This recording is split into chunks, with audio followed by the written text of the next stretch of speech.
చంద్రగిరి నియోజకవర్గం TDP MLA Pulivarthi Nani auto driver అవతారమెత్తారు.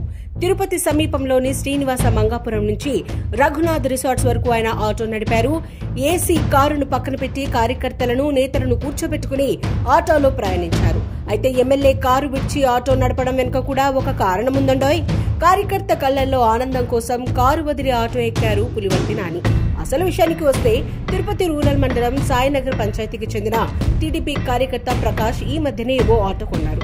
కుటుంబాన్ని పోషించుకోవడం కోసం ఆటో కొనుక్కొని నడపాలని నిర్ణయించుకున్నారు. అయితే తన అభిమాన ఎమ్మెల్యేకు అది చూపించాలని ప్రకాష్ ఆశపడ్డాడు.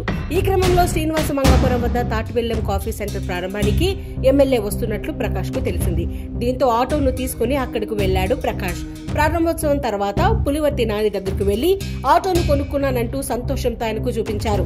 ఆటోలో ఒక్కసారి ఎక్కాలని కోరారు. ఆ తర్వాత ప్రకాష్ ఆనందం కోసం ఆటో డ్రైవర్ ప్రకాష్ ను పక్కన కూర్చోబెట్టుకుని శ్రీనివాస మంగాపురం నుంచి రఘునాథ రిసార్ట్స్ వరకు ఆటోను నడిపారు. ఆటో డ్రైవర్ ప్రకాష్ కు 500 రూపాయల బోనస్ చేసి అభినందించారు.